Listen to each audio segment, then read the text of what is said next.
اعوذ باللہ من الشیطان الرجیم بسم اللہ الرحمن الرحیم۔ عزیز طالبات، آج ہم حصہ نثر کا تیسرا سبق نواب محسن الملک پڑھیں گے۔ نواب محسن الملک جو ہے اس کے مصنف کا نام مولوی عبدالحق ہے۔ مولوی عبدالحق کو بابا اردو کہا جاتا ہے۔ بابا اردو مولوی عبدالحق کی ابتدائی تعلیم جو ہے وہ گھر پر ہی ہوئی۔ علی گڑھ میں سر سید کی صحبت میں رہے، ان کے مزاج کا گہرا اثر قبول کیا۔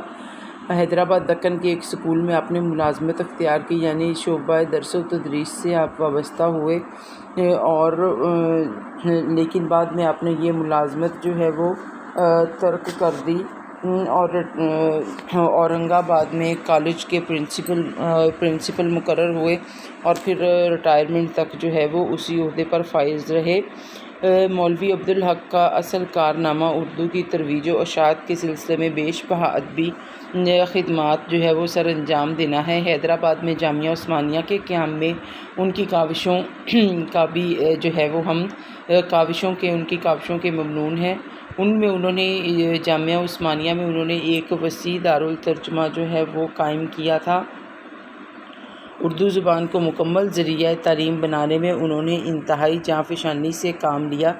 کچھ عرصہ انجمن ترقی اردو دلی سے وابستہ رہے، لیکن بھارت میں اردو کے لیے ناساز حالات کی بنا پر وہ کراچی چلے آئے، اور بقیہ زندگی اردو کی خدمت کے لیے انہوں نے وقف رکھی، اور آخر جو ہے وہ 19 اگست 1962 کو کراچی میں ہی ان کا انتقال ہوا۔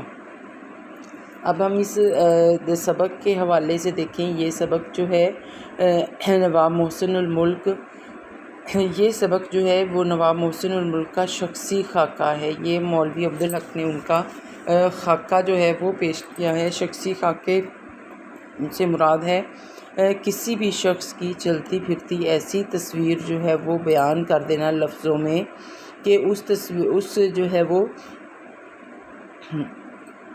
مضمون کو، اس تحریر کو پڑھنے کے بعد جو ہے قاری اس شخصیت کو چلتا پھرتا، اس کے مزاج کو سمجھتا ہوا جو ہے وہ اپنے سامنے محسوس کرے۔ شخصی خاکے میں اس کے انسان کے جس کا خاکہ لکھا جا رہا ہوتا ہے، اس کے مزاج، اس کی عادات، اس کی تمام تر جو ہے وہ باتوں کا تذکرہ کیا جاتا ہے۔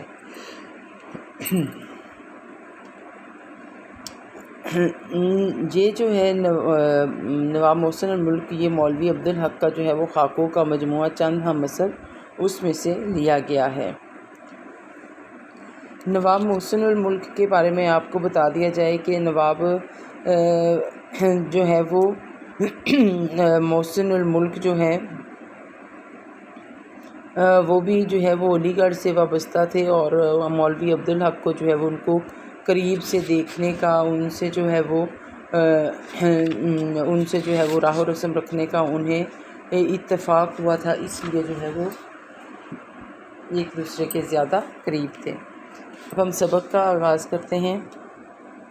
نواب محسن الملک، قدرت نے نواب محسن الملک مرحوم کو بہت سی خوبیاں عطا کی تھیں۔ وجاہت، ذہانت، خوش بیانی اور فیاضی ان کی ایسی عام اور ممتاز صفات تھیں کہ ایک راہ چلتا بھی چند منٹ کی بات چیت میں معلوم کر لیتا تھا۔ خطاب یا نام اٹکل سے رکھ دیے جاتے ہیں۔ مسمى کی خصوصیات کا ان میں مطلق لحاظ نہیں ہوتا۔ نام رکھتے وقت تو ممکن ہی نہیں، عطائے خطاب کے وقت بھی اس کا خیال نہیں کیا جاتا۔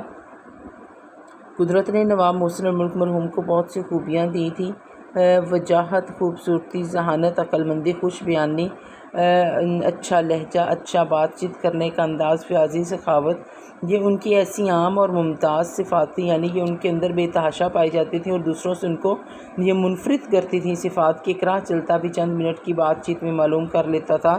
یہ ایک جو ہے وہ راستے میں چلتا ہوا مسافر بھی جو ان کا ہمسفر بنتا، وہ بھی ان کی ان خصوصیات سے متاثر ہو جاتا۔ خطاب یا نام اٹکل سے رکھ دیے جاتے ہیں۔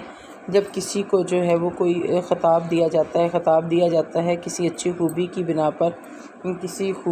پر خطاب دیا جاتا ہے، یہ نام اندازے سے رکھ لیے جاتے ہیں۔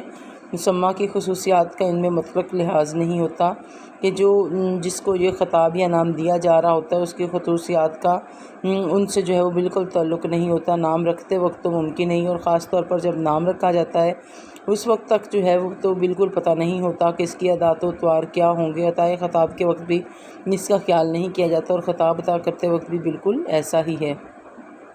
لیکن محسن الملک کا خطاب ان کے لیے بہت ہی موزوں نکلا۔ ان میں پارس پتھر کی خاصیت تھی، کوئی ہو کہیں کا ہو ان سے چھوا نہیں اور کندن کا ہوا نہیں۔ اگر کسی نے سلام بھی کر لیا تو ان پر اس کا بار رہتا تھا، اور جب تک اس کا معاوضہ نہ کر لیتے انہیں چین نہ آتا تھا۔